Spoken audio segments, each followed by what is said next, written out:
నమస్తే, నా పేరు ప్రశాంతి. ఎన్సీఎన్ న్యూస్ కు స్వాగతం. బులెటిన్ లో ముందుగా హెడ్లైన్స్ చూద్దాం. నిడదవోలు కోట సత్తెమ్మ అమ్మవారి ఆదివారం ఆదాయం 1,46,157 రూపాయలు. తూర్పుగోదావరి జిల్లా నిడదవోలు మండలం తిమ్మరాజుపాలెం గ్రామంలో వేంచేసి ఉన్న కోరిన కోర్కెలు తీర్చే శ్రీ కోట సత్తెమ్మ అమ్మవారి దేవస్థానం నందు ఆదివారం అమ్మవారు ప్రత్యేక అలంకరణలో దర్శనమిచ్చారు. అమ్మవారిని దర్శించేందుకు భక్తులు తెల్లవారుజాము నుంచి క్యూ లైన్లో వేచి ఉన్నారు. ఆదివారం ఒక్కో రోజు అమ్మవారికి వివిధ సేవల రూపంలో 1,46,157 రూపాయలు లభించినట్లు ఆలయ అసిస్టెంట్ కమిషనర్ మరియు ఆలయ ఈవో హరిసూర్య ప్రకాష్ తెలియజేశారు. భక్తులకు ఏ విధమైన అసౌకర్యం కలగకుండా founder family member and chairman Devulapalli Ravishankar మరియు ధర్మకర్తల మండలి సభ్యులు గాజుల రంగారావు, ఐనీడి వెంకటకృష్ణ, రేలంగి మారుతి శివభాస్కర్ రావు, ఆలయ ప్రధాన అర్చకులు శివకోటి కామేశ్వర అప్పారావు శర్మ పర్యవేక్షించారు. అమ్మవారి దర్శనం అనంతరం విచ్చేసిన భక్తులకు ఉచిత తీర్థ ప్రసాదాలు, ఉచిత అన్న సమారాధన నిర్వహించారు.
ఈరోజు ఆదివారం మన నిడదవోలు తిమ్మరాజుపాలెంలో వేంచేసి ఉన్నటువంటి శ్రీ కోట సత్తెమ్మ అమ్మవారి దేవస్థానానికి భక్తులు వచ్చి తమ యొక్క ముడుపులు చెల్లించి మొక్కులు తీసుకోవడానికి అమ్మవారి దేవస్థానానికి చాలామంది సంఖ్యలో వచ్చారు.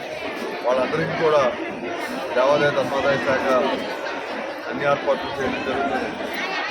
వారికి తాగడానికి మంచినీరు, అలాగే మధ్యాహ్నం అన్నదానం, ఉచిత ప్రసాదం, ఈ సౌకర్యాలన్నీ కల్పిస్తుంది. ఇక ముందు కూడా మరిన్ని ఆదివారాలు ఇక వచ్చేటువంటి వేసవికాలం ఇంకా ఎక్కువ మంది భక్తులు వస్తారని ఆశిస్తూ ఈ సౌకర్యాలన్నీ కూడా మన పాలక మండలి సభ్యులు, గౌరవ చైర్మన్ గారు, ట్రస్ట్ బోర్డు చైర్మన్ గారు, దేవులపల్లి రవి గారు, వీరందరి సహకారంతో మరిన్ని సౌకర్యాలు రాబోయే ఆదివారాల్లో ఇంకా అందిస్తామని తెలియజేస్తున్నాం. మండలం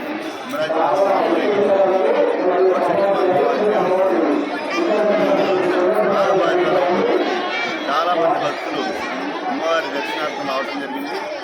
అలాగే వారి మొక్కులు తీర్చుకుంటూ ప్రతి ఆదివారం వచ్చేటువంటి భక్తులు తోడుగా విశేషమైన మాఘవ ఆదివారం ఈరోజు చాలా అందరికీ కూడా సౌకర్యాలు కలిగిస్తూ ముఖ్యంగా ప్రసాదం, అలాగే ప్రసాదం అన్నీ కూడా దేవస్థానం